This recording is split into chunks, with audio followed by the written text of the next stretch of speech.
Assalamualaikum warahmatullahi wabarakatuh. A'udzu billahi minasyaitonir rajim. Bismillahirrahmanirrahim.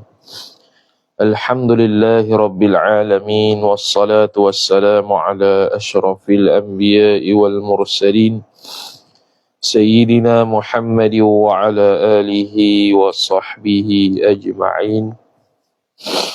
Subhanaka la ilma lana illa ma 'allamtana innaka antal alimul hakim. Wala hawla wala quwwata illa billahil aliyyil azim. Rabbi shrah li sadri wa yassir li amri wahlul 'uqdatam min lisani yafqahu qawli. وسدد لساني واهد قلبي بحق نبيك محمد صلى الله عليه وسلم. اللهم أغننا بالعلم وزينا بالحلم وأكرمنا بالتقوى وجملنا بالعافية. نوينا التعلم والتعليم والتذكر والتذكير والنفع والانتفاع والإفادة والاستفادة والحث على التمسك بكتاب الله وسنة رسوله صلى الله عليه وسلم والدعاء إلى الهدى والدلالة على الخير ابتغاء وجه الله مرضاته وقربه وثوابه سبحانه وتعالى آمين يا رب العالمين. قال المصنف رحمه الله تعالى ونفعنا الله بعلومه وبعلومكم وبعلوم مشايخنا في الدارين آمين يا رب العالمين. Kata pengarang Al-Syeikh Al-Habib Abdullah bin Husain bin Tahir rahimahumullahu subhanahu wa ta'ala, kata dia, wala takhruja min baitihi illa biiznihi. Kata dia wala takhruja, ataf pada kata wa yajibu ala zawjati ta'atuhu wa alla tasuma wa la takhruja ay wa alla takhruja. Maka Syekh Nawawi Al-Bantani rahimahullahu ta'ala mentakdirkan wa yajibu alla takhruja, wajiblah ia oleh bahawa tidak keluar ia perempuan, min baitihi, min baiti zawji, daripada rumahnya, rumah suami. Min baiti jar majrur wa huwa mudhaf, hi mudhafun ilaih. Yang mana rumah itu alladhi sifat, yang mana askanaha fihi zawju, yang memberi duduklah ia akan isteri, maf'ulun bih. Fihi padanya, pada alladhi, a'id pada alladhi, askanaha silah alladhi, fa'il az-zawju, oleh suami. Yang mana suami bagi tempat duduk tu lah. Jadi dia pun duduk rumah suami, maka tak boleh dia keluar rumah. Wajib dia duduk rumah. Boleh keluar tu illa biiznihi, illa biizni zawji, melainkan dengan izin suami. Izin suami tambah satu lagi, dan juga qarinah izin suami. Dua tu. Kalau suami tak izin pun, kita tahu ada qarinah. Kita tahu ada qarinah izin pun boleh juga. Fa innal khuruja min ghairi iznin, maka sesungguhnya keluar ia, yakni keluar rumah itu, min ghairi iznin, tanpa izin itu, jawab khabar, yu'addu, dibilangkan akan dia, akan khuruj itu, nusyuzan, akan sebagai nusyuz, maf'ul bih. Bila nusyuz, maka gugurlah hak nafkah isteri daripada wajib diberikan oleh suami. Gugur lah. Illa li'udhrin, melainkan kerana uzur. Keluar tanpa izin juga sebab ada uzur syarak. Mana dia? Ka khawfin minin hidamil maskani, seperti takut daripada hancurnya tempat tinggal. Untuh contohnya. terbakar ke rumah tu. Jadi tak ada nak minta izin, keluar terus lah nak selamatkan diri. Hak tu boleh. Au ghairihi au ghairi inhidabil maskani, ataupun selain daripada hancur tempat tinggal tu. Apa-apalah yang menyebabkan kita takut untuk berada di rumah itu. Ada pencuri ke, ada orang nak bunuh ke, kita pun lari. Keluar rumah tanpa izin, tak apa. Ataf kepada khaufin, dan juga uzur lagi kerana keluar rumah tanpa izin tu ialah wakastiftain, seperti meminta fatwa. Yakni meminta fatwa berkenaan dengan hajat orang perempuan tu. Contoh bertanya berkaitan haid, bertanya berkaitan nifas, bertanya berkaitan ilmu-ilmu fardu ain, boleh. Yang mana istifta walam yughniha zawju, yang tidak sama sekali memadai akan dia akan isteri itu, fa'il oleh az-zawju an khurujiz zawjah jar majrur, daripada keluar oleh isteri, idhafat masdar kepada fa'il, dengan makna kalau suami tak boleh tolong tanya supaya dia tak keluar rumah, maka dia pun boleh tanya, boleh keluar rumah kalau suami tak boleh tanya. Jadi sekarang tak ada alasan lah. Sekarang boleh WhatsApp je. Bukan setakat suami boleh tolong tanya, bahkan isteri pun boleh tolong tanya kod WhatsApp dah. Tak payah keluar rumah pun tak apa. Kecuali kalau majlis ilmu tu kena keluar rumah lah. Dalam masjid ke, dalam surau ke, lagu mana. Wala ziyarah wala. Di sini ditulis wala, nuskhah lain wa illa. Jadi wa illa lebih tepat. Ia ataf kepada li'udhrin. Kecuali juga keluar rumah wa illa ziyarata, kecuali berziarahi li ahliha, li ahli zaujah. Ziarah kepada ahli keluarga isteri, itu tak apa. Dia keluar rumah untuk menziarahi ahli keluarga isteri. Kena baca habis tu. Wa iyadatiha wa iyadati zaujah. Dan berkunjungnya isteri itu fi ghaibatihi,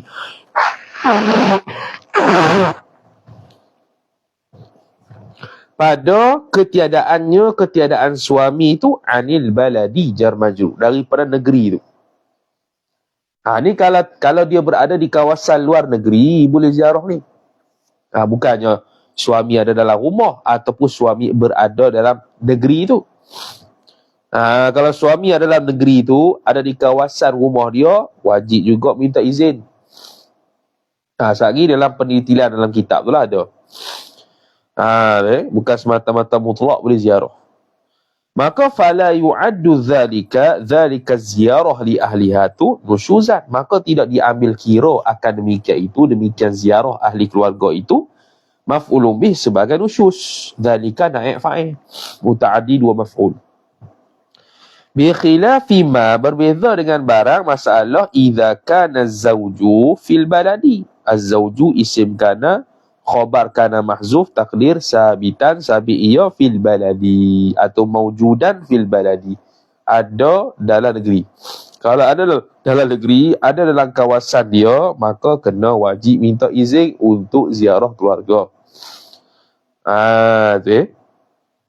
Habis selesai situ kitab kita. Lepas tu habis dah selesai, masuk bab baru, babu tazkiyatin nafsi. Ai hadza babun fi bayani tazkiyatin nafsi. Ini satu bab pada menyatakan tazkiyatun nafsi, menyucikan akan hati. Habis kitab kita tu, jadi kita sambung kitab risalah kecil kita yang kita buat ni untuk mendetailkan lagi masalah berkaitan dengan keguguran nafkah hasil daripada perbuatan isteri. Jadi kita ada buatlah, asalnya nak buat nota je, tapi dah terbuat. Alang-alang tulislah satu risalah. Pelajar-pelajar Indonesia kalau dia buat nota-nota apa ke, dia terus buat risalah. Padahal tu untuk nota dia. Jadi ar-risalatul fatinatu fi bayani nafaqatiz zawjatin nashizati li ahlil fatanah. Kita terus kepada poin lah. Mukadimah tu aja sendirilah, poin nombor 1. Perkara-perkara yang menggugurkan kewajipan nafkah ke atas suami dan sebaliknya. Yakni suami tak wajib bagi nafkah kalau isteri buat perkara-perkara sedemikian. Tak wajib beri nafkah ni dengan makna tak wajib beri makan sehari tu, tak wajib bagi tempat tinggal sehari tu. Dia nak suruh isteri dia tidur tempat lain, boleh. Tak bagi rumah dia, jangan tidur sini. Bukan pisah tempat tidur. Pisah tempat tidur pun dalam rumah dia juga. Tu. Keluar tu. Bahaya perempuan nusyus ni. Jadi janganlah kita jadi perempuan nusyus lah. Paling-paling kurang jahat dengan suami pun taklah sampai tahap nusyus. Kalau nusyus habis. Suami boleh buat macam-macam. Suami boleh menggugurkan hak dia. Tak boleh dapat pakaian dan sebagainya. Maka dia kata nombor 1, gugur nafkah. Bila sebut gugur nafkah, yakni tidak ada kewajipan ke atas suami memberikan nafkah. Kalau dia beri juga atas ihsan dia, bukan atas kewajipan dia. Atas ihsan dia. Dengan sebab nusyus.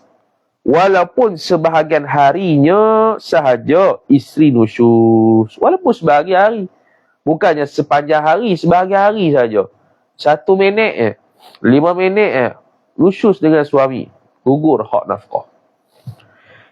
Walaupun sebahagian harinya sahaja isterinya nusyus, selama mana suami tidak istimta' bersama isterinya meskipun sebentar istimta'nya. Satu ya cara untuk mengembalikan balik keguguran nafkah tu. Untuk mengembalikan balik nafkah tu, iaitu goda suami. Habis cerita. Goda suami istimta'. Istimta' tak mesti bersetubuh. Apa-apa sajalah dia pegang, dia rabu apa semua masuk dalam istimta'. Maka keguguran hak nafkah wajib atas suami tadi kembali semula. Kerana dia seolah-olah macam memaafkan isteri dia. Dan seolah-olah macam redha apa yang isteri dia buat tadi, yang salah tu. Jadi hak nafkah tu dikembalikan balik habis cerita. Tapi selagi mana tidak berlaku istimta' oleh suami tadi tu, selama itulah nafkah tu gugur. Walaupun sekejap istimta' dia, 5 minit, seminit saja. Intaha Hasyiah Al-Jamal ala Fathil Wahab dan Mughnil Muhtaj. Nafkahnya gugur secara keseluruhan pada hari tersebut. Umpamanya, meskipun si isteri mentaatinya kembali kepada siang hari tersebut. Ni royah. Dia buat nusyus pagi hari, tengah hari dia berbaik semula dengan suami. Tetap gugur nafkah selagi mana suami tak istimta'.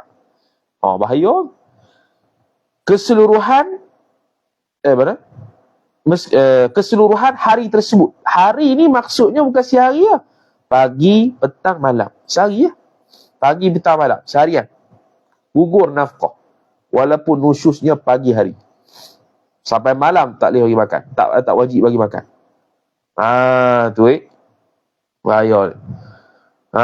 Kecuali istimta'. Boleh? Ini mu'tamad Syekh Rabli dalam kitab Nihayatul Muhtaj. Nafkahnya gugur secara keseluruhan pada hari tersebut meskipun suaminya dapat memaksa isterinya kembali taat kepadanya, kepada suami sekalipun. Kata Syekh Ad-Damiri rahimahullah dalam kitab An-Najmul Wahaj, walaupun suami boleh memaksa isteri kembali taat. Ibu taat ke aku balik. Jatuh. Dia dah sedang nusyuh ni. Suami pun paksa dia taat semula kepada isteri. Walaupun begitu, nafkah secara keseluruhan gugur pada hari itu. Tak wajib atas suami. Berat ya. Sebaliknya, jikalau suami beristimta' bersama isterinya ketika isterinya nusyus, maka wajib menafkahinya sehari semalam hari tersebut secara sempurna. Itu saja dia punya jalan ceritanya. Jalan penyelesaiannya istimta'. Jadi kalau isteri itu buat satu benda yang menyebabkan nusyus, godalah suami itu, habis cerita. Bolehlah dia tu dapat semula hak kewajipan nafkah ke atas suami. Inilah zahirnya pandangan ini mu'tamadkan oleh Syekh Muhammad Ar-Ramli rahimahullah dalam syarahnya, sehingga Syekh Al-Ashmawi rahimahullah dan Syekh Azizi rahimahullah mengakuinya. Syekh Sulaiman Al-Ujaili rahimahullah ta'ala mengatakan bahawa ini perincian yang baik. Dalam kitab Hasyiah Al-Jamal.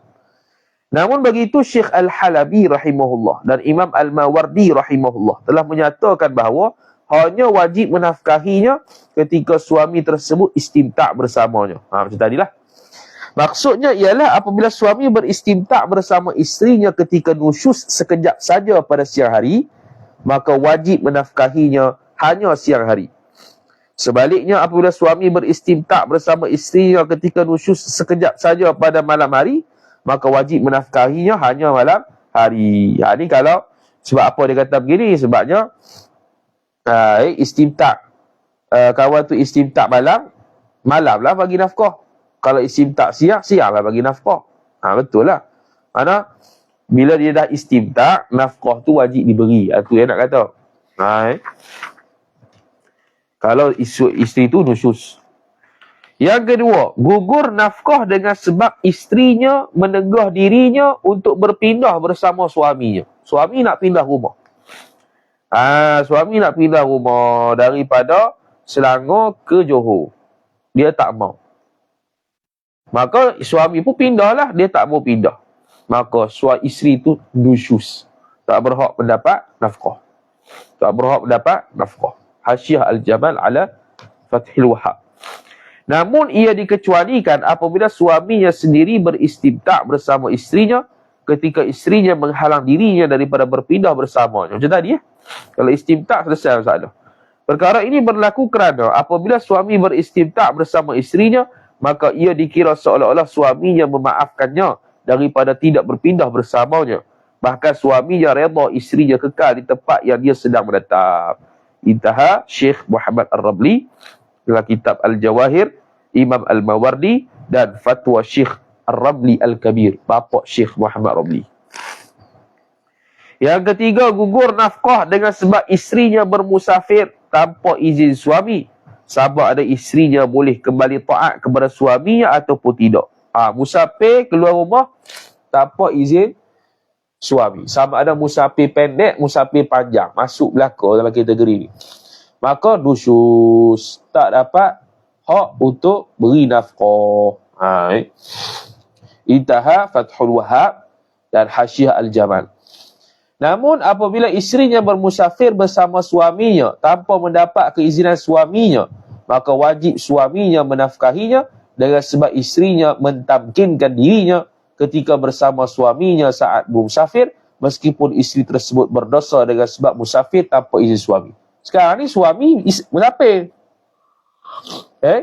Isteri ni pun musafir juga, tapi isteri ni musafir tanpa mendapat keizinan suami. Maka wajib tak beri nafkah? Wajib juga beri nafkah. Sebab apa? Sebab dia sudah mentamkin dirinya kepada suami tadi ketika musafir. Mana telah menyerahkan tubuh badannya secara tam kepada suaminya ketika mana bermusafir, walaupun musafir itu tak dapat izin suami. Contohlah dia suami itu naik kereta, dia naik belakang bonet. Ikut senyap-senyap. Ikut musafir senyap-senyap. Jadi dia tak dapatlah izin suami itu. Tengok suami tengok, mana ikut ikut kau mana ni? Ikut kau belakang. Ataupun ikut kereta belakang. Tengok dia pun isteri tu musafir sama dengan suami dia. Jadi ketika mana dia musafir bersama dengan isteri dia itu, isteri dia tu keluar rumah tanpa dapat izin suami. Tapi bila mana dah bersama dengan suami itu, maka tetap wajib beri nafkah kerana sudah tabjilut tam. Menyerahkan tubuh badannya pada suami dia pada ketika musafir. Intaha Hasyiah Al-Jamal ala Fathil Wahab. Apabila isterinya bermusafir bersama suaminya kerana hajat isterinya juga tidak menggugurkan nafkah ke atasnya. Jadi bila isteri musafir bersama suami kerana hajat isteri, ada hajat isteri yang perlu dipenuhi dengan musafir tersebut, maka itu juga tidak menggugurkan nafkah ke atasnya. Intaha Hasyiah Al-Jamal. Jadi asalnya dia musafir tanpa izin suami, maka tak boleh lah. Kemudian dia memang dia keluar tanpa izin suami, tapi dia bersama suami sekarang ni ketika musafir, dan dia nak memenuhi hajat isteri dia. Isteri, kawan ni lah, perempuan ni. Maka adakah menggugurkan nafkah? Tak menggugurkan hak nafkah kerana dia bersama suami dia, walaupun musafir itu hajat diri dia sendiri. Intaha Hasyiah Al-Jamal. Yang keempat, gugur nafkah dengan sebab isterinya bermusafir dengan izin suami. Kerana isterinya keluar rumah, dan tidak berada di bawah kawalan suaminya. Intaha Fathul Wahhab. Ni. Gugur nafkah, hak ni gugur nafkah musafir dengan izin suami. Hak ni tak nusyus tapi gugur nafkah. Hak ni tak nusyus ni. Jadi setiap benda yang menyebabkan gugur nafkah belum tentu nusyus, tapi nusyus semestinya gugur nafkah. Tu kaedah dia. Sekarang ni dia keluar rumah, dia musafir dengan izin suami. Tapi gugur hak nafkah sebab apa? Sebab isteri sudah keluar daripada kawalan suami. Jadi dia sudah tidak tamkin dirinya pada suami. Contoh isteri bekerja. Kerja mana? PJJ.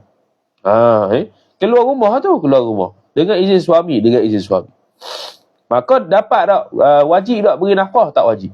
Sebab apa? Sebab dia sudah tidak tamkin diri dia pada suami, dan suami dan isteri itu tidak lagi berada dalam kawalan suami dia. Yang kelimanya, gugur nafkah dengan sebab isterinya menghalang suaminya beristimta' bersamanya. Pegang tak boleh, cium tak boleh, raba tak boleh, habis tak boleh. Dia halang suami dia buat begitu. Gugur nafkah. Ini hak besar. Keluar rumah dengan istimta'. Kesimpulan daripada risalah ni, dua saja. Nusyuh ni. Keluar rumah tanpa izin dan juga istimta'. Tu saja. Dan keluar rumah tanpa izin tu pun akan boleh pergi kepada istimta' juga. Sebab alasan tak boleh. Alasan tak boleh keluar rumah ni kerana suami tak boleh nak istimta' jika berhajat. Kalau keluar tu tanpa izin suami. Gugur nafkah dengan sebab isterinya menghalang suaminya beristimta' bersamanya meskipun suaminya mengurung isterinya dalam keadaan zalim sekalipun. Hak ni hukum fiqh, bukan suruh buat ni. Jadi suami pun kurung isteri secara zalim. Buat daya lah ke isteri dia ni. Lepas tu menyebabkan suaminya tidak boleh istimta' bersamanya. Ni royah. Bila royah ni maknanya kalau masalah ini berlaku sekalipun gugur nafkah juga. Intaha Hasyik Al-Jamal. Gugur nafkah dengan sebab isterinya menghalang suaminya beristimta' bersamanya meskipun suaminya mengurung isterinya secara hak sekalipun dalam keadaan suaminya yang melakukan pengurungan tersebut sekalipun. Contoh dia, isteri dia polis. Isteri dia pencuri.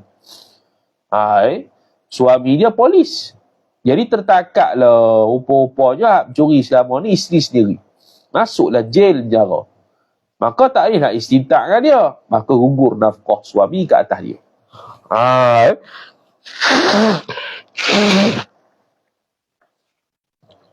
Tak wajiblah suami bagi nafkah sebab dia kurung tu dengan hak yang sebenar kerana mencuri disabit kesalahan. Intaha Imam Ibnul Muqri dan Syekh Ar-Ramli Al-Kabir. Gugur nafkah dengan sebab isterinya menghalang suaminya istimta' bersamanya dengan sebab isteri menjalani iddah wati syubhat.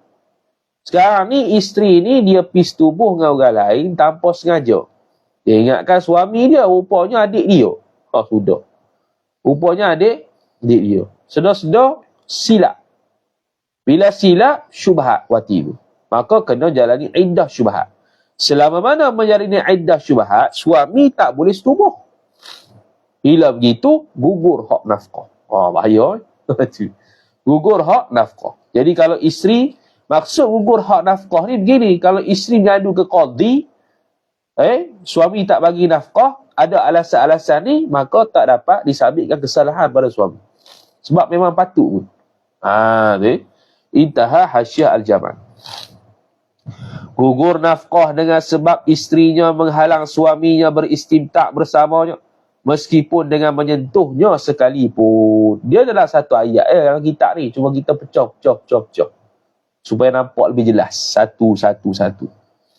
Dalam kitab Fathul Wahhab sebut walaupun dengan sentuh sekalipun.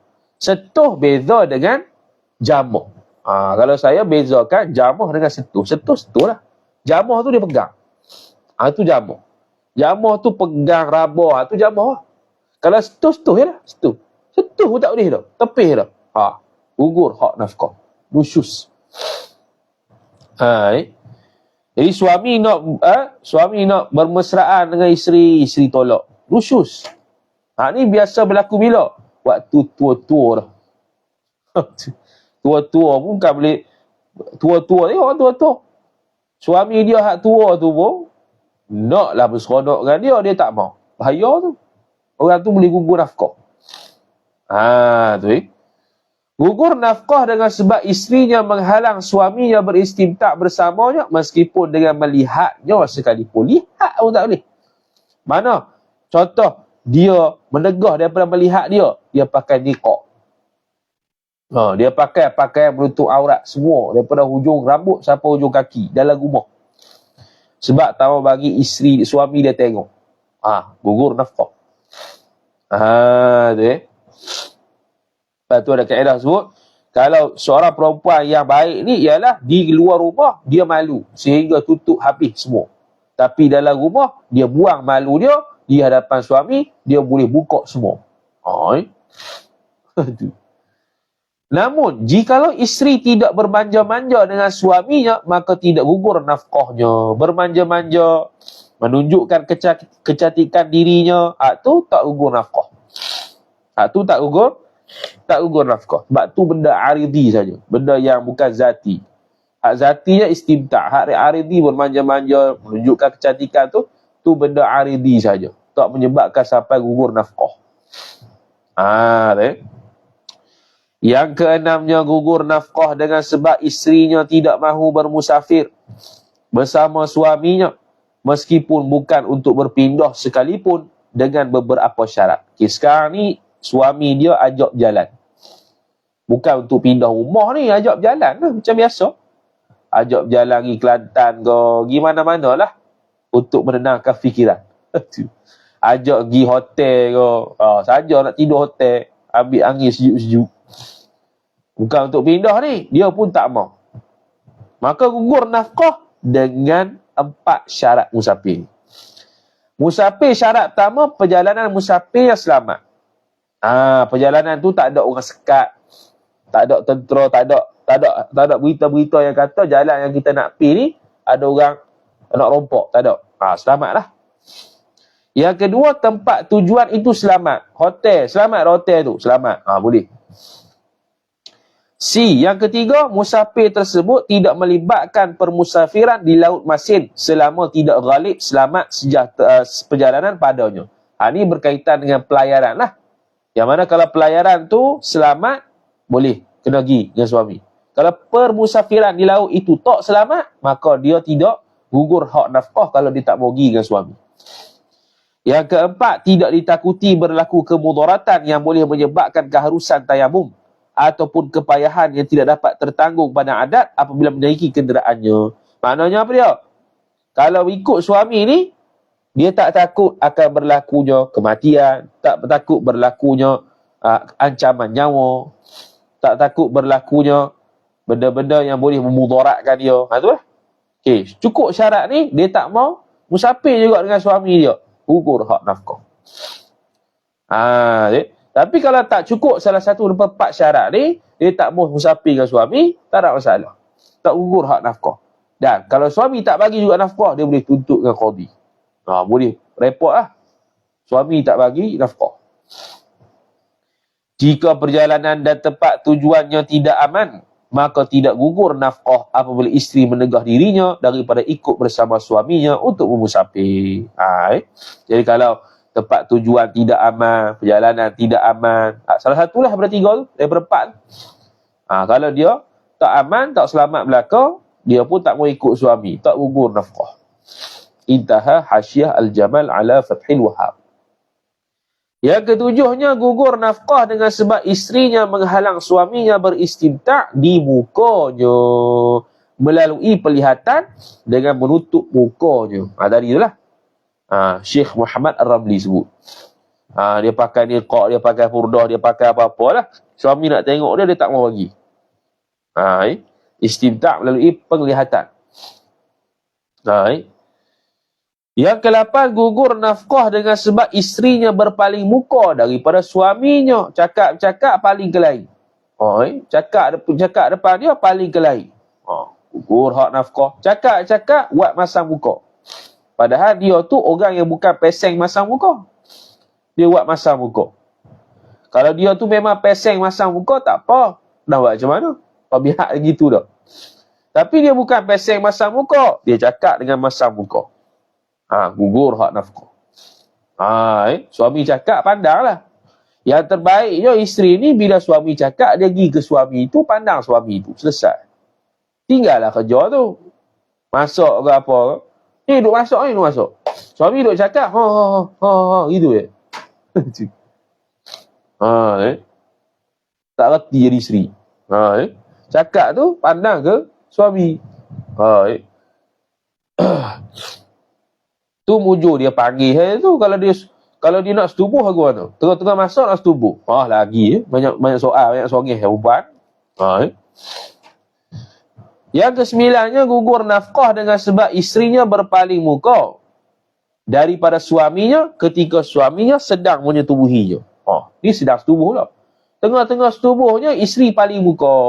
Tak mau tengok suami dia. Gugur hak nafkah. Gugur hak nafkah. Sebab suami dia tu nak istimtak dengan muka dia sambil-sambil setubuh. Lagi bertambah semangat lah setubuh dia tu. Dia tak buk. Paling muka. Dia seolah-olah tidak meredai suami dia sekarang sedang menyetubuhi dia. Dia pun paling muka. Gugur hak nafkah. Yang ke-10, tidak gugur nafkah dengan isterinya menghalang suaminya daripada menyetubuhinya kerana ubalah ataupun abalah, iaitu zakar suami terlalu besar sehingga tidak dapat ditanggung isterinya sendiri. Ni yang semalam lah dalam kitab Mirqah. Zakat suami terlalu besar sangat sampai sakit. Hak ni kalau tak setubuh tak apa. Tak gugur hak nafkah. Intaha Fathul Wahab. Apabila suami mengingkari kemudaratan bersetubuh bersama isterinya dengan sebab zakat yang besar. Sekarang ni isteri kata zakat dia besar. Tak mau setubuh. Si suami pula ingkar. Mana besar? Jadi macam mana nak selesai? Maka persabitan tersebut perlu melalui 4 orang saksi daripada kalangan perempuan. Sehingga jika keempat-empat perempuan ini tidak dapat mengetahui perkara tersebut melainkan dengan dibuka kedua-dua kemaluan pasangan untuk dilihat, maka hukumnya harus mereka melihatnya. Tu dia. Jeng. Kena 4 orang saksi. Perempuan pula tu tengok dua-dua orang kemaluan tu. Betul ke besar? Ni suruh dengan Farah perempuan tu betul ke tak besar lelaki berkemaluan? Sabitan di mahkamah. Boleh, harus tengok. Tengok kemaluan orang ketiga ni boleh. Intaha Hasyal Jamal dan An-Najmul Wahaj. Yang ke-11nya, gugur nafkah dengan isterinya menghalang suaminya daripada menyetubuhinya meskipun suaminya mempunyai zakat yang terlalu besar sehingga tidak dapat ditanggung isterinya sekali-sekalipun. Sekarang ni Iqbal gugur nafkah dengan isterinya menghalang suaminya daripada menyetubuhinya. Bukan ni silap. Sebab tu kena baca orang kita kan. Silap sebut. Bukan menyetubuhi ni, istimtak. Dia suaminya zakat besar. Tak boleh setubuh. Istimtak boleh tak? Boleh. Istimtak selain setubuh. Dia kena tukar. Gugur nafkah dengan isterinya menghalang suaminya daripada istimtak meskipun suaminya mempunyai zakat yang terlalu besar sehingga tidak dapat ditanggung isteri sendiri sekalipun. Tadi hak zakat besar tu yang boleh isteri halang ialah setubuh. Tapi kalau dia nak istimtak tak dihalang. Contohnya suami dia suruh onani. Tak dihalang tu. Tu bukan kaitan dengan setubuh. Suami dia nak geser dengan paha perempuan isteri dia supaya keluar mani. Tak boleh. Tak boleh halang tu. Walaupun suami zakatnya besar. Kerana tu bukan berkait persetubuhan. Tu berkait istimtak selain persetubuhan. Maka kalau dia halang, gugur nafkah. Tu Yang kedua-belahnya, gugur nafkah dengan isterinya menghalang suaminya menyetubuhinya kerana suaminya berbau busuk. Intaha Hasyal Jamal. Ni saya rasa ada khilaf, cuma saya tak tengok lah.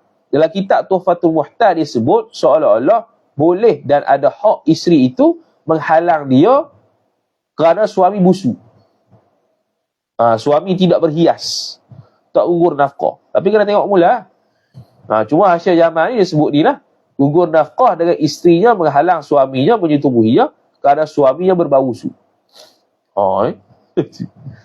ia bukan suatu keuzuran meskipun suaminya dalam keadaan busuk sedemikian. Itu dalam kitab Hasyiah Al-Jamal. Nombor 13, tidak gugur nafkah dengan isterinya menghalang suaminya menyetubuhinya kerana diri isterinya itu sendiri sedang berbau busuk. Kalau yang nombor 13 ni pula, sekarang ni isteri bau busuk. Isteri pun tak mau setubuh lagi sebab tak ready lagi. Tak gugur nafkah. Tak gugur nafkah. Jadi maksudnya apa dia? Batu kalau suami tu dia nak setubuh contohnya, dia on the way balik, mesej patah. Jadi isteri tu boleh bersedia. Boleh berhias. Mandi ke apa. Jadi dia tak mau setubuh lagi sebab apa? Sebab tak mandi lagi, bau busuk. Tu tak gugur nafkah. Yang ke-14-nya tidak gugur nafkah dengan sebab mana? Yang nombor 14-nya tidak gugur nafkah dengan isterinya menghalang suaminya daripada memegangnya kerana keadaan farasnya sedang luka. Dalam keadaan isteri tersebut mengetahui apabila suaminya menyentuh badannya sahaja akan membawa kepada suaminya menyetubuhinya. Ni drama ni. Sekarang ni dia nak setubuh, bukan nak setubuh, nak sentuh ya. Tapi isteri halang dah. Tadi kita kata isteri kalau halang sentuh nusyus. Tapi sini lain sikit. Dia tahu dah, suami ni kalau sentuh dia ya, kalau raba dia saja mesti akan setubuh. Maka boleh dia halang. Sebab apa? Sebab sekarang ni dia ada uzur untuk setubuh, iaitu farah dia ada luka. Kalau setubuh sakitlah kawan tu. Maka tak gugur nafkah. Ada sebab kenapa dia tegas sentuh. Suami ajak bercium, suami ajak gitu, ajak gini, istimtak selain setubuh. Isteri halang, tak boleh, tak mau. Sebab apa? Sebab sekali kalau suami dia buat begini akan setubuh, confirm akan setubuh. Dalam keadaan sekarang ni farah dia sedang sakit, maka tidak boleh, tidak gugur nafkahnya. Yang ke-15-nya gugur nafkah dengan sebab isterinya menghalangi suaminya daripada menyetubuhinya disebabkan suaminya banyak kali menyetubuhinya. Ni tak ada alasan. Isteri tak mau setubuh dengan suami. Sebab apa? Sebab suami kalau setubuh banyak kali. Kerana ia bukan suatu keuzuran kecuali terhasilnya masyaqqah yang tidak tertanggung pada adat. Maknanya apa banyak kali ni? Banyak kali ni dalam sehari itu banyak majlis. Dia beza nombor 16 lagi. Bukannya dalam satu majlis banyak kali setubuh. Setubuh ni satu setubuh, mana satu setubuh keluar mani. Tu satu set. Tu satu set. Lepas tu suami pun dengan isteri ambil sembahyang, setubuh lagi. Itu dia panggil berulang-ulang. Itu bukannya banyak kali. Banyak kali ni dalam sehari itu banyak kali. Tadi pagi setubuh. Sehari ke 10 setubuh pula. Zuhur setubuh pula. Tu banyak kali. Jadi kalau isteri halang sebab banyak setubuh suami, gugur nafkah. Tu. Kecualinya kalau ada kepayahan masyaqqah, isteri jadi letih ke apa ke, jadi tak apa lah tu, tak gugur nafkah. Ada keuzuran. Nombor 16, gugur nafkah dengan sebab isterinya menghalangi suaminya daripada menyetubuhinya disebabkan suaminya apabila bersetubuh, maka persetubuhan tersebut akan diulang-ulang, yakni dalam satu majlis. Ulang-ulang 3 kali sahabat. Itu tak ada alasan untuk halang. Kerana ia bukan suatu keuzuran kecuali tadilah terhasilnya masyaqqah yang tidak tertanggung pada adat. Letih apa, tak larat dah isteri tu. Tu boleh tolak. Intaha Hasyiah Ali Syubran Malisi. Masalah pelik-pelik. Kalau kita Hasyiah gila-gila. Yang ke-17, gugur nafkah dengan sebab isteri menghalangi suaminya daripada menyetubuhinya disebabkan suaminya apabila bersetubuh, maka lambat suami keluar air mani. Pula dah. Setubuh, lambat keluar air mani. Dia pakai ubat kuat. Sejam hebat. Tak gugur nafkah. Gugur nafkah kalau isteri halang. Tak mau setubuh apa? Sekali setubuh lambat. Sejam. Betul. Dan menamatkan persetubuhannya. Lambat keluar mani. Dan lambat untuk menamatkan persetubuhan lah sebab tak keluar mani lagi. Jadi isteri pun dah berapa kali dah klimaks. Dia tak klimaks lagi. Tak boleh dah halang. Kalau halang gugur.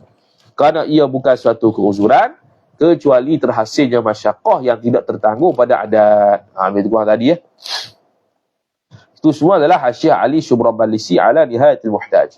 Yang ke-18, tidak gugur nafkah dengan sebab isterinya menghalangi suaminya daripada menyetubuhinya kerana isterinya sakit yang boleh memudaratkannya apabila berlaku persetubuhan. Ini dalam kitab Mirqah Su'ud Tasdiq semalam. Ini adalah kitab Fathul Wahhab. Gugur. Tidak gugur nafkah kalau sakit. Yang mana kalau sakit tu setubuh tak larat.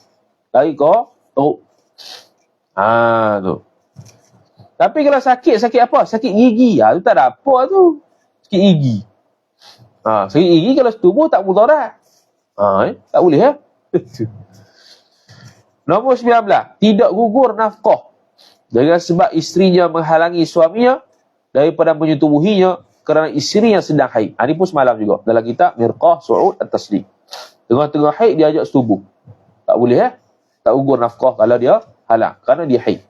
Dan wajib isteri halang sebab itu haram. Isteri kalau pergi layan, haramlah isteri tu. Tapi kalau istimta' selain setubuh, dia halang, barulah gugur nafkah.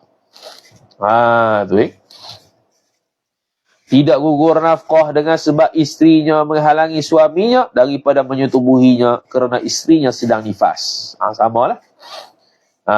Al-nifasu kal-haidi. Nifas tu macam haid. Ni kalau setubuh sahaja. Kalau istimta' tak boleh halang. Sama juga dengan sakit. Sakit, tubuh yang boleh halang, istimta' tak boleh halang. Istimta' kalau halang, gugur nafkah. Yang ke-21, gugur nafkah dengan sebab isterinya dicolek sehingga keluar daripada kawalan suaminya dan tidak boleh beristimta' bersamanya. Gugur nafkah. Tapi gugur nafkah ni tidak nusyus sebab dicolek. Dicolek nusyus ke mana? Bukan dia pilih. Dia kena colek ke orang. Maka gugurlah hak nafkah tu. Gugur nafkah dengan sebab isterinya keluar daripada rumah suami tanpa sebarang keizinan suaminya. Hari hak tadi lebih kurang umum. Yang ke-23, tidak gugur nafkah dengan sebab isterinya keluar daripada rumah suami tanpa sebarang keizinan suami kerana takut rumahnya musnah. Ni tadi. Yang baru kita baca tadi. Tak gugur nafkah kerana kerana rumah nak runtuh lah.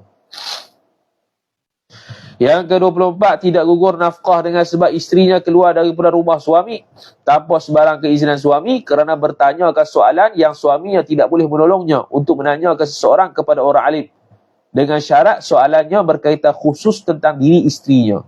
Kaitan haid, nifas, semayang. Boleh ya? Berkaitan nahu sarah. Tak boleh. Itu bukannya fardu ain. Itu ilmu juga tapi bukan ilmu hal. Ni bertanya tentang ilmu hal sahaja. Ilmu yang kena segera tahu. Tapi sekarang tak ada masalah dah. WhatsApp boleh. Yang ke-25. Tidak gugur nafkah dengan sebab isterinya keluar daripada rumah suami tanpa sebarang keizinan suami kerana belajar ilmu dengan syarat ilmu yang dipelajarinya berkaitan khusus tentang diri isterinya. Ini berkurang tadi ya. Tadi tu tanya soalan. Hak ni belajar. Belajar haid nifas. Maka dia pun keluar rumah. Gugur nafkah? Tak gugur nafkah. Kecuali kalau suami itu pergi belajar. Atau suami itu orang alim. Maka boleh dia sekat. Kalau dia pergi juga, gugur nafkah. Yang ke-26. Gugur nafkah dengan sebab isterinya keluar daripada rumah suami tanpa sebarang keizinan suami kerana menghadiri majlis ilmu berkaitan hukum yang dia tidak berhajat mengetahuinya dengan segera. Contoh, ngaji nahwu sarah, ngaji ilmu arud, ngaji ilmu fiqh hak jinayat. Yang dia tak perlu sekarang. Dia keluar juga tanpa izin. Maka gugur nafkah. Tu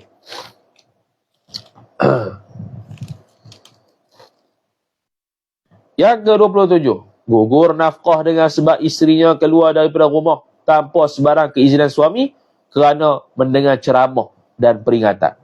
Pergi majlis maulid. Tu. Pergi majlis maulid, tak dapat izin suami. Dia pun tak pergi. Dia pun pergi. Gugur nafkah. Jadi perempuan ni kena macam ni. Apalah suami tak bagi pergi majlis ilmu. Kan gitu. Mutaat suami tu hak tu lagi penting daripada pergi majlis ilmu atau majlis maulid yang ada tu. Lagi penting tu. Kadang-kadang hak ni perempuan ni, apa hak ni pun tak bagi. Bahaya. Lepas nak rendah pada suami dia tu. Dia duduk dengan suami dekat rumah, dia kena berasa hak tu lebih besar. Hak tu lagi ibadat banyak. Hak tu lagi pahala banyak. Dia kena berasa begitu. Kan menyalahkan suami pula. Apalah suami ni, hak ni pun tak nak pergi. Pula. Tidak gugur nafkah dengan sebab isteri yang keluar daripada rumah suami tanpa sebarang keizinan suami kerana menziarahi keluarganya sendiri yang berstatus mahram. Ni keluarga tadi tu lah. Dalam kitab Mirqah Su'ud At-Tasdiq, ziarah ziarah keluarga sendiri, keluarga ni lah isteri tanpa sebarang keizinan suami. Tapi yang tanpa keizinan suami tu diqaidkan pula dengan kalau suami tak ada lah. Suami tak ada dalam negeri, suami tak ada dalam kawasan tu. Beberapa syarat. Syarat pertama, apabila suami tiada di negeri tempat yang ditinggal. Ni syarat boleh keluar. Kena mematuhi 3 syarat ni. Pertamanya, suami tak ada di negeri. Kalau dia berada di negeri tempat dia tinggal, kena minta izin. Kena minta izin. Sekarang senanglah, WhatsApp je lah. Yang kedua, suaminya tidak melarang isterinya keluar rumah sebelum suaminya bermusafir keluar rumah ataupun mengutuskan seseorang untuk menghalang isterinya keluar rumah. Kalau suami pergi kerja, kata, jangan keluar rumah, jangan pergi mana-mana. Tak boleh. Tak boleh. Tapi kalau suami tak larang apa, tak cakap apa. Suami pun tak cakap apa. Dan dia musafir keluar rumah pun outstation, luar negeri. Maka dia memenuhi syarat-syarat ni. Yang ketiganya, isterinya tidak mengetahui bahawa keluar rumah untuk ziarah keluarganya itu menyebabkan suaminya tidak meredainya. Kecuali uruf telah menunjukkan bahawa harus dirinya menziarahi keluarganya. Isteri tak tahu sebab suami tak cakap apa. Bila suami tak cakap apa ni, zahirnya pada urufnya boleh ya. Sebab suami tak cakap dengan jelas. Takkan, contoh. Suami tak cakap apa ya. Tapi kita ni nak keluar rumah, nak menyapu depan rumah. Biasanya pada uruf boleh tak? Boleh ya. Sebab suami pun tak larang apa. Kecuali kalau suami sebut sorry. Janganlah menyapu luar rumah ni. Contoh. Tak boleh ya keluar rumah. Jangan lagi pasal tu. Nanti saya yang beli ikan. Saya yang beli daging. Saya keluar rumah. Tak boleh keluar rumah. Nak pergi pasal.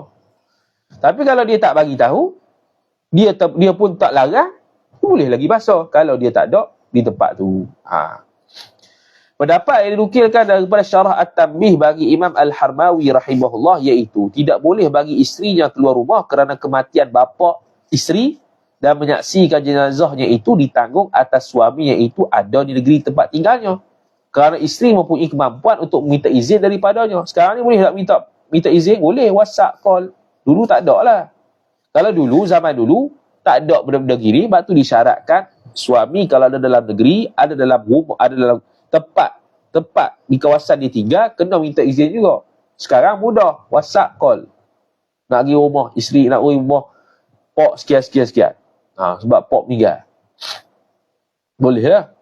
Namun begitu, Syekh Az-Ziyadi rahimahullah mengakui bahawa isteri yang keluar rumah tanpa keizinan suami untuk menziarahi bapaknya yang meninggal dunia itu dapat menjadi sebab gugurnya nafkah. Ini pendapat dia. Tanpa qaid lah kot, Allah A'lam, Ziyadi. Yang muktamadnya ada qaid tadi, ada syarat-syarat. Seterusnya, gugur nafkah dengan sebab isterinya keluar daripada rumah suami tanpa sebarang keizinan kerana menziarahi kubur ibu bapa sendiri. Ni ziarah kubur. Ziarah kubur kena izin suami.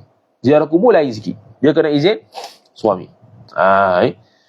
Yang seterusnya, gugur nafkah dengan sebab isterinya keluar daripada rumah suami tanpa sebarang keizinan kerana menziarahi orang-orang ajnabi, meskipun jirannya sekalipun. Tapi ni ada khilaf. Dia pun kata, namun begitu menziarahi jiran menurut Syekh Ad-Damiri rahimahullah dan Syekh Muhammad Al-Khatib Asy-Syirbini rahimahullah tidak dianggap sebagai nusyus yang menggugurkan nafkah ke atasnya apabila suami tidak berada di negeri tempat tinggalnya kerana tidak dianggap nusyus pada uruf. Yang kata keluar tanpa izin ni kalau suami berada dalam negeri. Keluar tanpa izin pada tadi ni kalau suami tidak berada dalam negeri dan dia pun tak minta izin, dia keluar tu haram. Khusus. Jadi kalau jiran ajnabiyah khilaf. Syekh Al-Halabi kata tak boleh kalau tak minta izin gugur nafkah. Syekh Ad-Damiri dengan Khatib Syirbini tak dikira nusyus kerana pada urufnya tidak dikira nusyus. Banyak lagi ni. Tak habis lagi ni. Tidak gugur nafkah dengan sebab isterinya bermusafir tidak bersama suami tetapi mendapat keizinan suaminya dan dia keluar kerana memenuhi hajat suaminya. Dia musafir kerana nak memenuhi hajat suami dia. Dan sekarang ni isteri ni musafir taklah bersama suami, bersama orang lain lah, bersama perempuan-perempuan fiqah. Tapi mendapat izin suami. Ni tak gugur nafkah. Dia musafir dengan izin suami untuk mendapatkan hajat suami. Tak gugur nafkah. Fathul Wahab. Tidak gugur nafkah dengan sebab isterinya bermusafir tidak bersama suami tetapi mendapat keizinan suaminya dan dia keluar kerana memenuhi hajat suaminya serta hajat orang lain. Ini tambah hajat orang lain.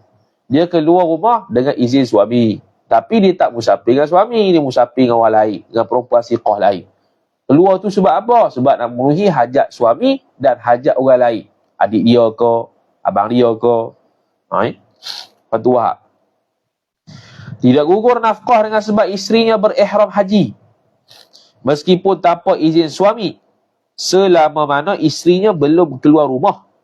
Kerana isterinya masih di bawah kawalannya.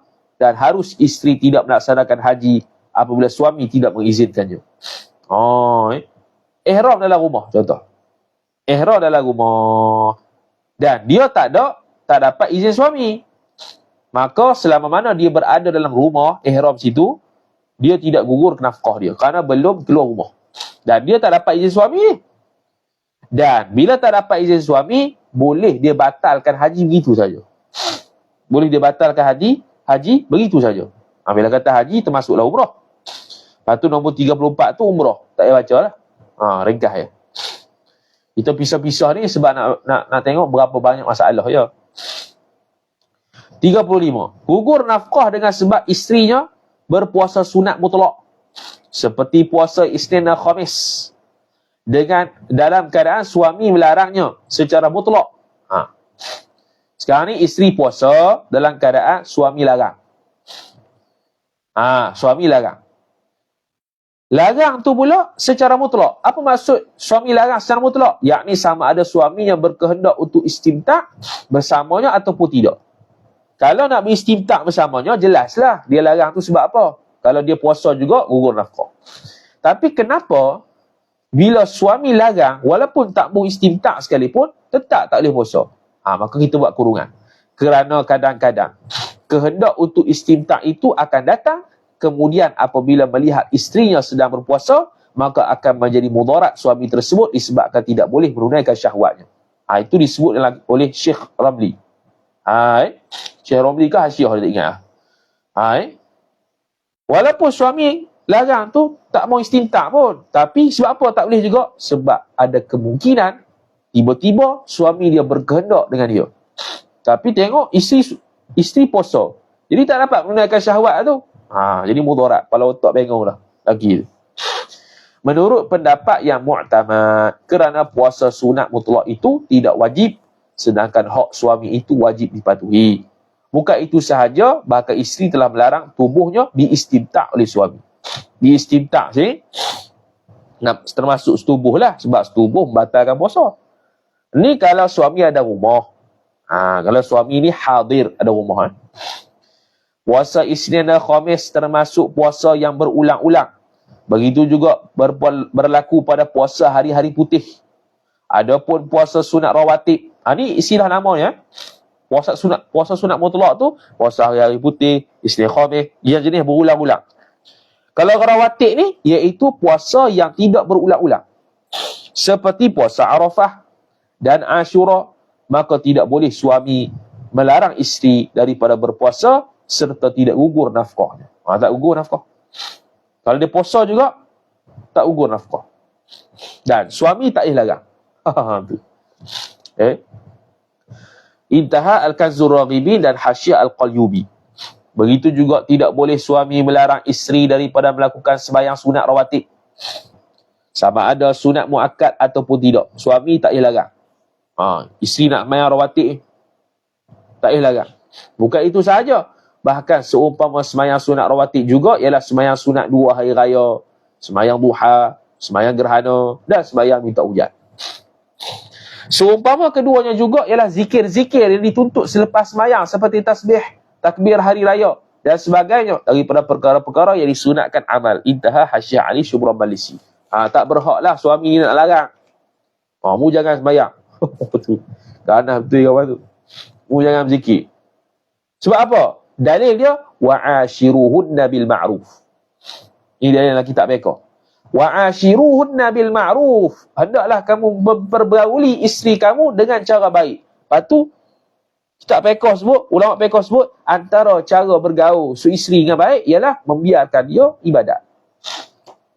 Tak halang dia ibadat. Ibadat sunat. Ibadat sunat ni lah yang boleh, yang tak boleh dilarang. Yang boleh dilarang macam puasa sunat mutlak tu tak boleh. Boleh. Tu. Ni yang tak boleh ni. Dalil dia wa'ashiruhunna bil ma'ruf. Tu. Meskipun suami terhalang untuk bersetubuh bersama isterinya, sekalipun dari sudut hissi, seperti zakar suami terpotong atau terdapat daging dalam farah isterinya. Yang kata tak boleh halang ni, yang kata tak boleh halang isteri ni meskipun suami dia tak boleh setubuh sebab suami dia terpotong zakat atau terdapat daging dalam farah isteri sehingga kan suami tak boleh setubuh. Walaupun begitu sekalipun. Okay. Tak berhaklah suami ni nak larang isteri dia sembahyang sunat. Yang seterusnya, gugur nafkah dengan sebab isterinya berpuasa sunat mutlak seperti puasa Isnin dan Khamis dalam keadaan suami melarangnya ketika pertengahan puasanya secara mutlak. Apa pertengahan secara mutlak? Yakni sama ada suami yang berkehendak untuk beristimtak bersamanya ataupun tidak. Tengah-tengah puasa. Lepas tu suami pun suruh berhenti puasa. Ni puasa apa ni? Puasa Isnin Khamis. Puasa yang berulang-ulang. Yang pesing ada ulang-ulang. Khamis, Isnin, Khamis, hari-hari putih, hari-hari hitam. Sama. Ni. Lepas tu dalam kurungan tu sama yang tadi. Menurut pendapat yang mu'tamad, kerana puasa sunat mutlak itu tidak wajib, sedangkan hak suami itu wajib dipatuhi. Bukan itu sahaja, bahkan isteri telah melarang setubuhnya diistimtak oleh suami. Daha Fathul Wahab. Yang seterusnya, gugur nafkah dengan sebab isterinya melakukan ibadat sunat mutlak. Ibadat sunat mutlak. Dalam keadaan suami melarangnya secara mutlak. Yakni sama ada suaminya berkehendak untuk istimtak ataupun tidak. Menurut pendapat yang mu'tamad, kerana ibadat sunat mutlak itu tidak wajib, sedangkan hak suami itu wajib dipatuhi. Bukan itu sahaja, bahkan isteri telah melarang tubuhnya diistimtak oleh suami.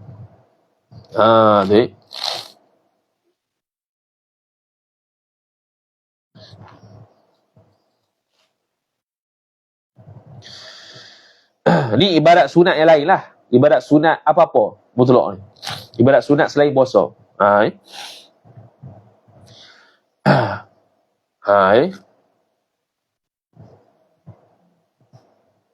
Contohnya baca Quran ke. Baca Quran, tengah-tengah baca Quran, suami bagi. Bagi lah. Kemudian gugur nafkah dengan sebab isterinya melakukan ibadat sunat mutlak dalam keadaan suami melarangnya ketika pertengahan pelaksanaan ibadatnya. Tengah-tengah buat ibadat tersebut, suami larang. Suami tegur. Boleh. Menurut pendapat yang mu'tamad, kerana ibadat sunat mutlak itu tidak wajib, sedangkan hak suami itu wajib dipatuhi sampai habis. Sama yang ayat dia tu. Seterusnya, gugur nafkah dengan sebab isterinya berpuasa qadha yang masih luas waktunya dalam keadaan suami melarangnya secara mutlak. Contohnya nak qadha Ramadan, lagi 9 bulan lagi. Dia nak qadha bulan Syawal tu juga. Suami larang, wajib patuh. Tak patuh, gugur nafkah. Menurut pendapat yang mu'tamad, kerana puasa qadha yang masih luas waktu itu boleh dilaksanakan pada waktu lain, sedangkan hak suami itu segera dilaksanakan. Bukan itu sahaja, bahkan isteri telah melarang tubuhnya diistimtak oleh suami. Seterusnya gugur nafkah dengan sebab isterinya berpuasa qada yang masih luas waktunya dalam keadaan suami melarangnya ketika pertengahan puasanya secara mutlak. Nah, yang ni tengah-tengah puasa qada suami larang. Maka batalkanlah puasa tu. Buat mana? Hak ni boleh hak ni boleh. Tapi kalau yang tak ada suami sibuk saya saja tengah-tengah puasa qada ni nak batal tak boleh lah. Dia ada sebab. Ni ada sebab. Yang kalau hak bujang ni tiba-tiba tak jadi puasa qada. Tak boleh. Tu. Membatalkan puasa qada saya saja. Ni ada sebab. Ni sebab ada suami. Menurut pendapat yang mu'tamad, kerana puasa qada sampai habis. Sama yang dia punya alasan.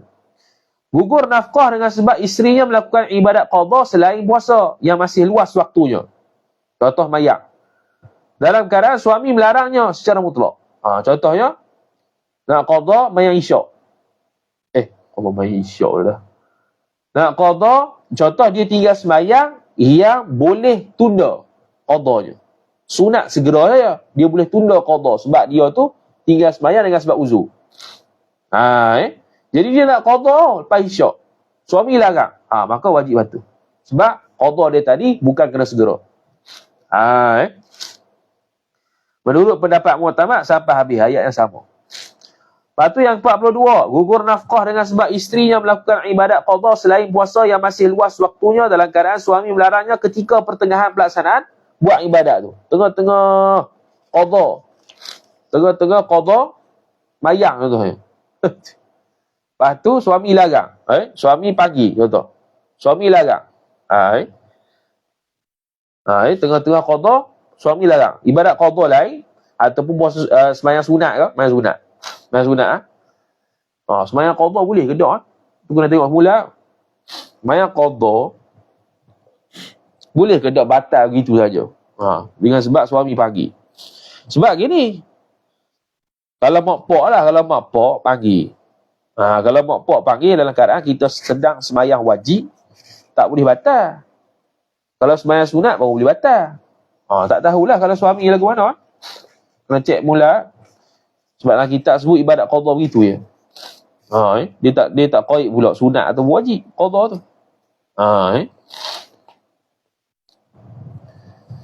43. Tidak gugur nafkah apabila isteri sibuk di rumah melakukan satu pekerjaan yang tidak menjadi malu suami menyuruh isterinya untuk meninggalkan pekerjaan tersebut. Seperti menjahit baju. Dan suami pun menyuruh isterinya meninggalkan pekerjaan tersebut, kemudian isterinya tidak melakukan seperti mana diperintahkan, iaitu tidak menjahit baju. Perkara ini berlaku kerana suami boleh beristimtak bersama isterinya pada bila-bila masa sahaja yang dia kehendaki tanpa sebarang halangan. Ini dari sudut apa ni? Ini dari sudut suami nak larang pekerjaan isteri. Isteri buat kerja di rumah. Tengah buat kerja di rumah. Buat kerja apa-apa lah. Buat kerja yang mana suami kalau nak istimtak boleh bila-bila masa saja minta. Boleh ke tak suami larang isteri buat kerja tu? Itu isu dia. Sekarang ni isteri dia tu buat kerja dalam rumah. Dan dia buat dalam kerja dalam rumah tu dalam keadaan kalau suami nak dia bila-bila, boleh bila-bila saja. Bila begitu, boleh ke tak suami larang isteri berhenti, jangan buat kerja? Boleh tak dia larang isteri jangan buat kerja tu? Jawapan dia, kalau dia larang pun isteri boleh tolak. Sebab apa? Sebab suami dia kalau nak minta wati boleh bila-bila masa. Sebab kerja ni kerja yang kalau suami minta wati dengan segera, dia tak malu untuk berhenti. Dia tak malu untuk minta.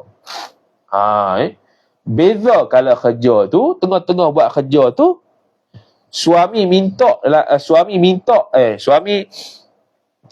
kalau minta setubuh ketika tu akan jadi malu. Melainkan kena suruh dia berhenti. Barulah tak jadi malu. Kalau kerja hak gitu kena berhenti lah.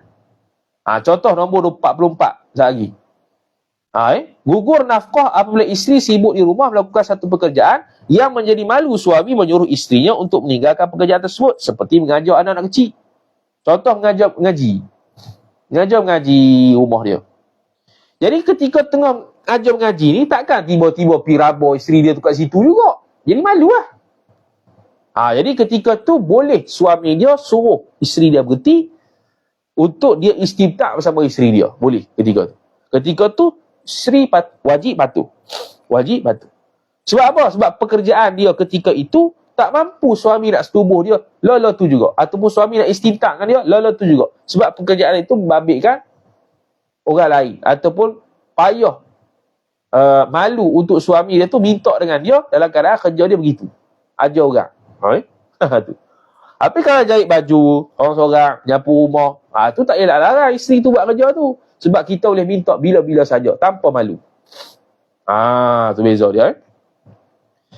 Nombor 44 tu sama ya, lebih kurang. Cuma gugur nafkah. Dia bagi contoh mengajar anak kecil.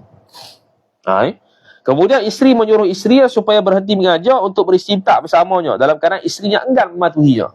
Perkara ini berlaku kerana pada adatnya suami malu untuk mengqadha syahwatnya begitu saja ketika sedang mengajar kanak-kanak. Takkanlah tengah-tengah mengaji, tiba-tiba dia raba kawan tu, jeng kawan tu. Tak boleh lah. Melainkan suruh isteri berhenti sekejap, pergi bilik, istintak dia. Maka wajib isteri patuh. Tu. Maka jika isteri tidak mematuhinya menyebabkan jadi nusyus serta gugur nafkah. Jadi maknanya hak suami ni tinggi betul. Tinggi betul. Tinggi segala-galanya. Lebih daripada segala-galanya. Jadi isteri tu kena berasa buat benda gini tu benda besar. Benda besar. Benda besar ni. Bukan benda kecil. Mengqadha syahwat suami itu benda yang cukup besar. Dan benda yang cukup besar pahala dia. Dia kena berasa begitu. Jangan mula-mula muda-muda saja berasa mengqadha syahwat suami itu. Boleh. Mari tua. Jadi kau kendok je. Kendok je. Ingat je. Kau buat lebih kurang je. Tak boleh. Selagi mana suami itu masih hidup, selagi itulah dia ada syahwat. Tu lelaki.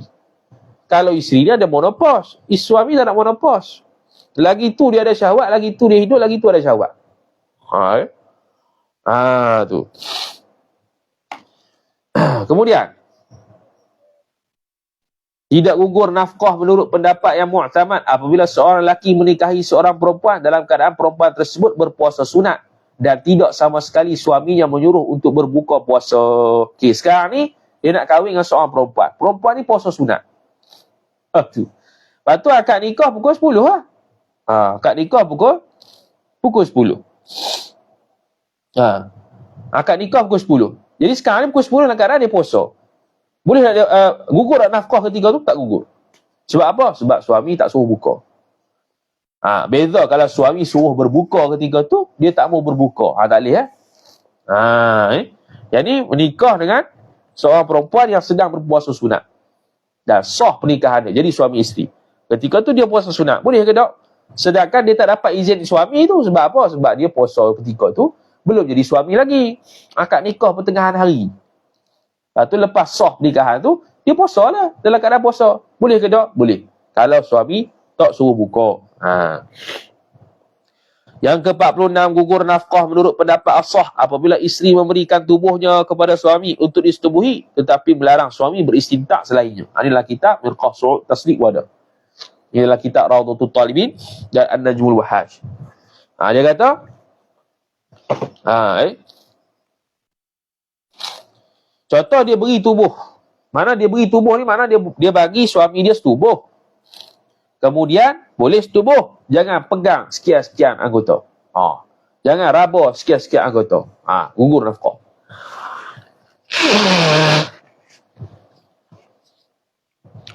Gugur nafkah apabila isteri berkata, aku tidak akan menyerahkan tubuhku melainkan di rumahku atau di tempat sekian-sekian. Dia kata, aku tak mau setubuh denganmu kecuali di hotel. Gugur nafkah. Sebab apa? Sebab dia kena setubuh pada bila-bila masa, pada bila-bila tempat, kalau tidak ada sebarang keuzuran.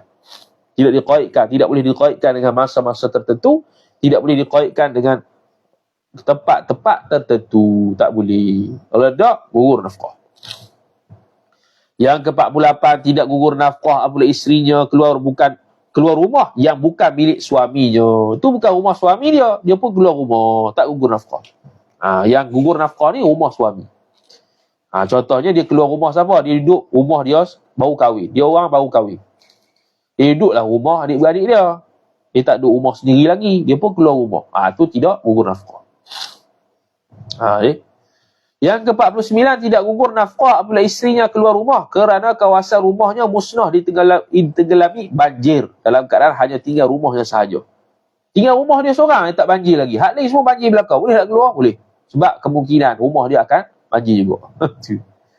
Tidak gugur nafkah apabila isterinya keluar rumah kerana kawasan rumahnya musnah disebabkan kebakaran dalam keadaan hanya tinggal rumahnya sahaja. Semua terbakar habis rumah. Dia seorang tinggal rumah dia tak terbakar. Dia boleh tak keluar? Boleh. Untuk selamatkan diri. Tidak gugur nafkah apabila isterinya keluar rumah kerana takut yang menimpa atas dirinya. Takut colek, takut kena rogol, dan sebagainya. Tidak gugur nafkah apabila isteri berpuasa rawatib seperti Ashura dan Arafah tanpa mendapat keizinan suaminya, dan tidak boleh suami mencegahnya daripada berpuasa menurut pendapat yang sahih seperti mana berlaku pada sembahyang rawatib. Ini tadilah.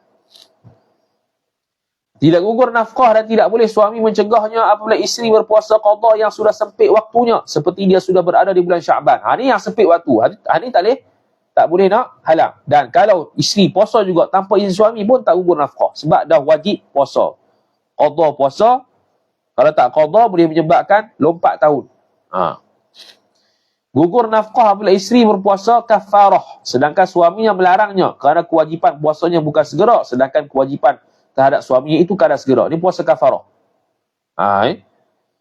Contohlah kita ambil pendapat kata apa? Pendapat yang mengatakan setubuh bersama dengan suami bulan Ramadan isi hari itu, isteri pun kena kafarah juga. 2 bulan turut-turut. Contohlah. Kena qada segera tak tu? Tak qada segera. Maka suami larang. Boleh. Tidak gugur nafkah dan tidak boleh suami melarang apabila isterinya hendak melaksanakan sembahyang di awal waktunya. Kerana Allah Ta'ala menyuruh suami berbuat baik kepada isteri, sedangkan bukan termasuk berbuat baik apabila melarang isteri sembahyang di awal waktu. Ada tadi tu, wa'ashiruhunna bil ma'ruf. Jadi tak gugur nafkah dan tak boleh suami larang isteri nak sembahyang awal waktu. Tak boleh larang. Tak boleh larang. Maknanya, jangan mu sembahyang awal waktu. Tak boleh. Tak boleh. Dia sembahyang juga tak gugur nafkah. Beza kalau suami berhajat pada dia nak wati. Dia tak larang. Dia berhajat nak wati. Itu lain cerita pula. Ni diri larang tu. Diri larang sembahyang awal waktu. Tak boleh. Tak boleh larang. Tapi kalau suami berhajat dengan dia untuk wati ketika masuk waktu zuhur, waktu lain cerita pula. Waktu kena penuhi pula. Gugur nafkah dan boleh suami melarang apabila isterinya memanjangkan pelaksanaan sembahyang sunat tanpa izinnya. Isteri nak baca Baqarah rakaat pertama, rakaat kedua Ali Imran, boleh dia larang. Kena dapat izin. Jadi nak buat ibadat sunat yang pelaksanaan tempoh dia panjang, kena izinlah suami tu. Kena izinkan, kena minta izin suami tu supaya suami dia redha. Kok dia tak tahu. Mana tahu dia sedang tunggu isteri dia sembahyang sunat baru nak setubuh, mana tahu. Tiba-tiba isteri dia lama wirid. Lama bacaan Quran dia. Sampai dia tu pun dah habis syahwat dah. Gugur nafkah apabila isterinya mencegah suaminya melakukan muqaddimah bersetubuh bersamanya kerana dikaitkan bersetubuhan itu dengan muqaddimahnya. Dia tak mau muqaddimah, dia nak setubuh terus. Dia kata, jangan buat muqaddimah. Setubuh terus. Gugur nafkah. Yang seterusnya, tidak gugur nafkah apabila isterinya sedang gila hingga terhalang suami menyetubuhinya kerana ia satu keuzuran. Isteri tengah gila. Dia nak setubuh dengan isteri dia tak boleh. Terhalang. Gugur nafkah? Tak gugur. Tidak gugur nafkah apabila isterinya dipaksa keluar daripada rumah suaminya secara zalim. Contohnya, kena colek. Keluar rumah lah. Keluar rumah suami secara zalim. Tak gugur nafkah. Tidak gugur nafkah apabila isterinya berada di rumah selain suaminya dan dia dihalau oleh tuan rumahnya. Tu. Dia ada rumah dia, adik-beradik dia. Lepas tu adik-beradik dia halau sendiri. Halau rumah. Gugur nafkah? Tak gugur nafkah. Keluar rumah tanpa izin. Tidak gugur nafkah apabila isterinya keluar rumah untuk bertemu qadhi supaya dapat dituntut haknya daripadanya. Ni kalau berkaitan dengan hak suami yang tak beri dan sebagainya, dia pergi jumpa qadhi di mahkamah. Tak apa ni. Dia keluar rumah, dia tak ada masalah. Tidak gugur nafkah apabila isteri keluar rumah untuk bekerja dan mencari nafkah apabila suami susah dalam pemberian nafkahnya. Sama ada perempuan tersebut redha dengan kesusahannya ataupun tidak. Sekarang ni suami sepatutnya cari duit. Suami tak ada, suami tak cukup beri nafkah. Tak cukup beri nafkah. Maka isteri pun keluar bekerja untuk mencari nafkah untuk diri dia. Untuk sempurnakan nafkah dirinya. Boleh. Tu. Sama ada perempuan tu redha dengan kesusahan yang berlaku atas dia ataupun tidak. Sebab suami tak mampu beri nafkah secukupnya. Boleh dia kerja. Tu. Tidak gugur nafkah apabila isteri yang keluar rumah seorang diri dengan izin suami untuk memenuhi hajat mereka berdua. Dalam keadaan suami berkata kepada isterinya, jikalau engkau keluar rumah kepada selain hammam, maka engkau tertolak. Kemudian isterinya keluar kepada hammam dan selainnya, menyebabkan isterinya tidak tertolak. Ni dia ada kait dengan tolak sikit lah. Dia ada perbahasan perbahasan kait dengan tolak. Sekarang ni isteri dia, suami dia taklik. Kalau mu keluar rumah kepada selain hammam sahaja, maka engkau tertolak. Sekarang ni dia keluar kepada hammam dan selainnya, maka tak tertolak lah. Tidak tertolak lah, sebab yang tertolak tu kalau pi hammam saja. Ni pi hammam dan selainnya, maka isterinya tidak tertolak. Lepas tu dia pun keluar rumah seorang diri dengan izin suami untuk memenuhi hajat mereka berdua, iaitu suami isteri. Sekarang ni nak keluar rumah, dapat izin suami, nak memenuhi hajat suami dan isteri. Tiba-tiba suami dia taklik, kalau mau keluar pergi ke hammam saja, kau tertolak. Dia pun pergi ke hammam dan selainnya, tak tertolak. Lepas tu gugur tak nafkah? Tak gugur. Begitu ya. Gugur nafkah apabila isteri keluar rumah tanpa meminta izin kepada suami untuk memenuhi hajat orang yang ketiga, kerana ia seolah-olah memenuhi hajat diri isteri sendiri. Sekarang ni dia keluar rumah tanpa izin suami. Dia nak memenuhi hajat adik dia tanpa izin suami ni, maka gugur nafkah. Kerana dia seolah-olah memenuhi hajat isteri itu sendiri dalam keadaan tak mendapat izin suami. Keluar rumah. Tidak gugur nafkah apabila isteri keluar rumah dengan minta izin kepada suami untuk memenuhi hajat orang yang ketiga, kerana ia seolah-olah memenuhi hajat suaminya. Kalau dia minta izin tak apa. Minta izin tak apa, kerana seolah-olah dia memenuhi hajat suaminya.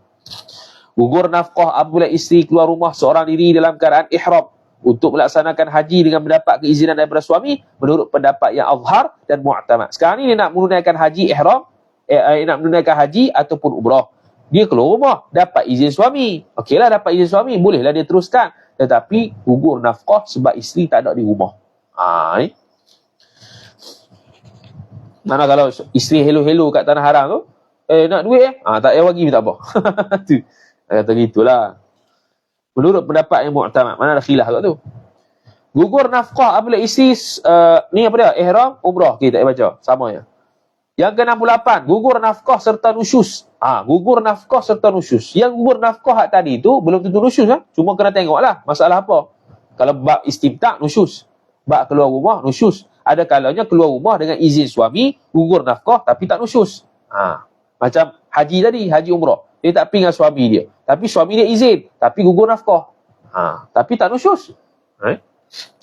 Gugur nafkah serta nusyus apabila isteri keluar rumah seorang diri dalam keadaan ihram untuk melaksanakan haji tanpa mendapat keizinan daripada suaminya. Ini nusyus lah.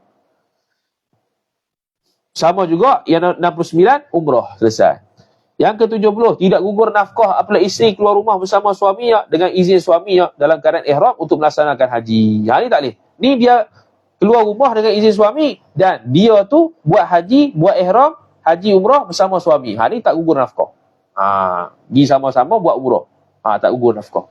71, berkaitan umrah, sama saja. 72, tidak gugur nafkah dan tidak boleh suami melarang apabila isterinya hendak melaksanakan sembahyang di akhir waktunya. Di akhir waktu ibadatnya tidak dapat dilaksanakan pada waktunya apabila berlaku. Tidak gugur nafkah dan tidak boleh suami melarang apabila isterinya hendak melaksanakan sembahyang di akhir waktunya. Ibadatnya tidak dapat dilaksanakan pada waktunya apabila berlaku istimtak bersamanya. Sekarang ni contoh waktu zuhur nak habis dah. Maka suami tak boleh larang dia untuk tidak sembahyang zuhur. Dia wajib sembahyang zuhur. Tak boleh larang, tak boleh larang. Dan kalau dia sembahyang zuhur juga dalam keadaan suami larang, di akhir waktu tak gugur nafkah. Sebab dia kena menunaikan kewajipan hak Tuhan. Dan terakhir, gugur nafkah apabila isterinya menegah suaminya beristimtak pada salah satu anggota yang ditentukan suaminya seperti tangan isterinya atau paha isterinya. Dia nak sentuh paha. Aku nak sentuh paha, tak mau. Dia tak bagi. Sentuh tangan je, jangan sentuh paha. Nusyus. Suami nak sentuh tangan je, dia kata tak mau sentuh tangan. Cium tak. Dia tak mau sentuh tangan, dia nak cium saja. Gugur nafkah. Sebab istimtak itu sudah ditentukan suami yang pada anggota mana dia larang. Maka nusyus. Habis. Wallahu ta'ala alam. Tu sikit lah, sikit sebanyak. Tu tak semua kitab lagi mazhab Syafi'i yang kita ambil tu.